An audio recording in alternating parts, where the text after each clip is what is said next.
Бул жолу козголгон маселелердин басымдуу бөлүгү мектепке байланыштуу болду. Биз бюджетти үнөмдөө максатында ошол керектүү жерлерге мектеп салуу үчүн ар бир депутат өзүбүздүн билген жерибизди көтөрүп атпайбыз маселени.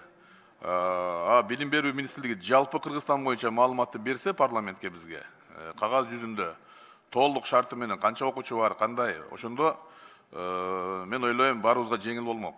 Кыргызстанда 600дөн ашык мектеп жетпейт. Ал 1600 балабакча жетпейт, 250 орундан. Bunun баары эсептелгенде ушул 80 миллиард сомду түзөт да.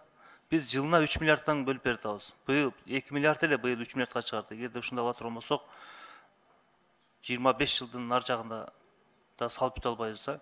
Ага чейин биздин да окуучулар көбөйөт. Ошондон айтарым, ушул маселени дагы чечишибиз керек. Талас районуна караштуу Арал айылындагы Касымкул Нанаев орто мектеби 100 жыл болду. Ушул бүгүнкү күндө абдан авариялык акыбалда, устун менен баягы патологун тиреп коюп окушуп атат. Урматтуу Алмазбек Акынжанович, ушуга көңүл буруп берсеңиздер суранам. Себеби дегенде жаңы мектептин курулушу 2015-жылы башталыптыр. 90%га жакын иштер жүрүп бүтүп калыптыр. Ушунун 4 миллион каражаты ушу мамлекет тарабынан каржыланыш керек экен. Ушундай маселелерди чечип коюштарды абдан суранам. Ушул быйылкы окуу жылга берсек. Ош шаарында номер 20 мектеп бар, Исак Разаков атындагы гимназия. 10 жылдан бери курулуп атат. Бирок дагы эле бүтпөй атат да ошол мектепчи. Финансы жок болуп атабы, же эмнеден проблема. Мына ушул сыяктуу мектеп көйгөйүнөн бир дагы регион кур эмес экен. Ошол эле учурда мугалимдерди кортуткан жагдайларда көңүл бурууга арзыйт. Мугалимдин жоопкерчилиги бар, ата-эненин жоопкерчилиги каралбай жатат. Бул жерде ата-эненин жоопкерчилигин дагы мына ошол билим берүү министрлиги эске алыш керек да. Мугалимди биз бүгүнкү күнү кор кылып, инфарктка чейин жеткирген учурлар болуп атат да. Мына ушул маселени билим берүү министрлиги көзөмөлүнө алсын. Ар бир мугалимдин мындай бир укугу корголуусу керек. Өзгөчө көңүл бура турган олуттуу маселелердин бири катары жөлөк пул чегерүү маселеси айтылды. 10 жылдап, 15 жылдап кызматта отуруп, элдин канын соруп, балдардын ала турган пособиясын 1 айлык, 2 айлыгыны алмай сайын пособияга киргизбей аткан фактылар толтура.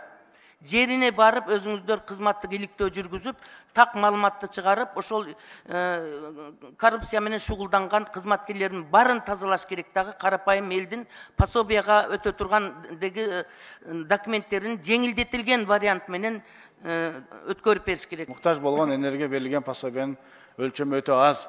Бүгүнкү күнгө жооп бербейт. Бюджеттен азыр мына бюджет көбөйүп атат, акча бар. Ошонун каяка кетишин бюджет комитетине алып келгенде азырынча жок экен булактары. Мына ушул булакты да бир карап койсоңуз. Ушул пособияны көтөрүү маселеси. Таш көмүрдөн аксы Алабуккага каттаган жол иштен чыгып бүткөн. Дүйнөдө бир Ооганстандын айрым айылдарында болушу мүмкүн, бирок андай жолду элестетүү мүмкүн эмес. Элдин ушунчалык көкөйүнө тийип бүттү да, ушул нааразычылыкты аябай чоң туудуруп атат жергиликтүү элге. Кочкор райондук ооруканасындагыдай абал башка аймактарда да кездешет. Бул ооруканада дарыгерлердин билим деңгээли менен жаш курагы дал келбей баратат. Кочкор районун билесиздер, бул өтө чоң район биринчиден. Экинчи нерсе, ошол жерде туп больницадагы, инфекционныйдагы, төрөтү дагы баары бир эле жерде.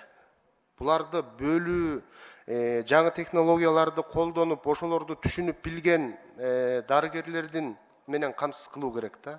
Каракол шаары качан таза суу менен камсыз болот? Бүгүнкү күнү ошол Каракол шаарында бир таза суу ичпей, курт аралашкан суу ичип 2007-жылдан бери аткарылбай, мына ошол көйгөйлөр чечилбей, таза суу менен камсыз болбой келатат да. Ал эми баткен көйгөйүн чечүү үчүн мамлекеттик деңгээлдеги олуттуу мамиле талап кылынат. Саясий экономикалык жанагы аскерий иштердин баардыгын камтыган Баткен областы боюнча бир эле программа болсо чоң.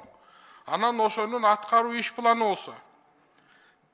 Мартта эмне кылабыз, апрелде эмне кылабыз, майда эмне кылабыз, мисалы. Тышкы иштер министри баардык ошого керектүү министрлер мына биз айтып аткан көчөкү комиссияны курбай эле Баткен областын өнүктүрүү боюнча ушул иштерди кылсак.